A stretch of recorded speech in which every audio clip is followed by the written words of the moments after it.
Ahora tenemos circuitos en serie paralelo. Esto es la combinación de los dos. ¿Qué diferencias hay? Bueno, ahora tenemos una pequeña parte que está en serie y además estas resistencias con este que tenemos aquí está en paralelo. ¿Ok?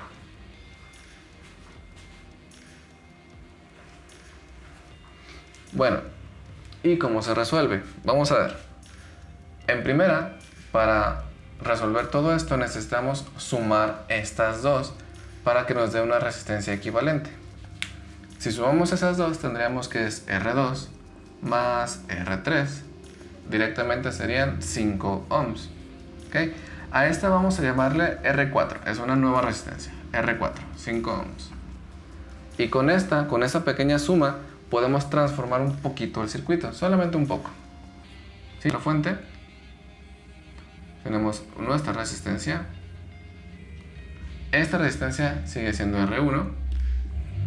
Pero ahora, esta suma ya tenemos una resistencia equivalente. Y tendríamos aquí R4, donde R4 es la suma de estas dos. Y además, estas dos ya están en paralelo.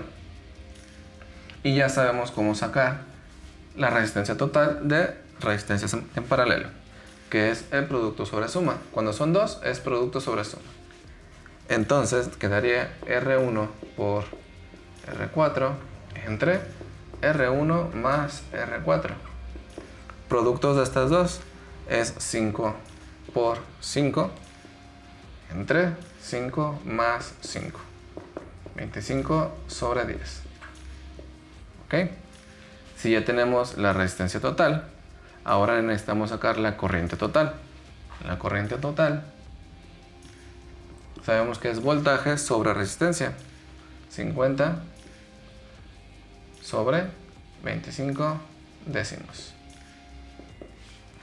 Y como nos gusta jugar con los números, el 10 pasa multiplicando arriba, pero todo lo podemos desglosar. 50 yo lo puedo representar como 5 por 10. Y este 10, pues 2 por 5. Y abajo, un 5 por 5.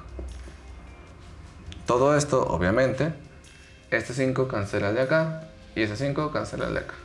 La única multiplicación que nos queda sería 20 de acá y son 20 amperes. ¿Ok? Ya tenemos resistencia total, tenemos corriente total, pero ojo, no tenemos los voltajes y las corrientes nuevas. ¿Sí? Recuerden que la corriente por aquí se divide, por acá se divide y los voltajes ahora en un circuito en serie, recuerden que no son los mismos como si fueran en paralelo. ¿Ok? Vamos poco a poco. Primero, ¿cuál es la corriente en la resistencia 1? La corriente, bueno, como ya tenemos el voltaje y tenemos la resistencia de acá, 5 ohms, podemos calcular la corriente que pasa por ahí. Entonces, corriente en resistencia 1 es voltaje 50 volts sobre la resistencia 5 ohms. Esto nos da 10 amperes. Ok. Bueno, ¿cómo lo hacemos con estas? Vámonos primero con este.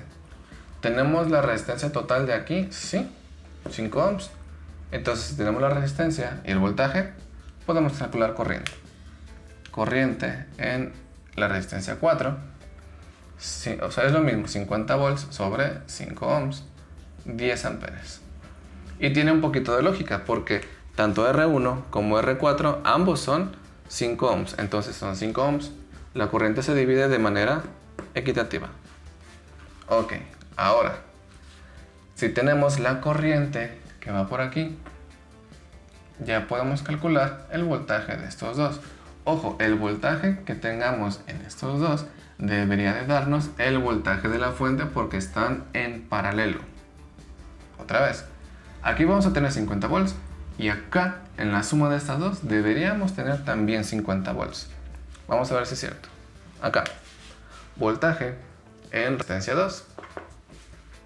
Bueno, es el desglose de la resistencia 4. Entonces, como la corriente es constante en un circuito en serie, aquí corren 10 amperes. Aquí lo estamos viendo.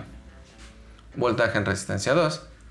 Resistencia por corriente 3 por 10. Esos son 30 volts. Y voltaje en resistencia 3, 2 ohms, multiplicando también a los 10 amperes, que es lo que calculamos, 20 volts. Y la suma, ahí está, la fuente, 50 volts. ¿Es un poquito más tardado? Sí, porque ahora hay que reducir estos circuitos a una parte mucho más sencilla, pero pues todo se puede hacer con mucha calma y mucha precisión. Intenten no hacerlo con decimales, porque con fracciones ya se dieron cuenta que no salió ningún decimal al final. ¿Ok? Ahora, calculamos resistencia total. Esto, hacemos esto, luego la total. Corriente total, aquí está. Corriente en cada parte del circuito y además voltajes en R2 y R3. Toda la información que necesitamos aquí está. Faltaría la potencia, pero la potencia la dejamos para otros videos. Entonces, vámonos con el siguiente.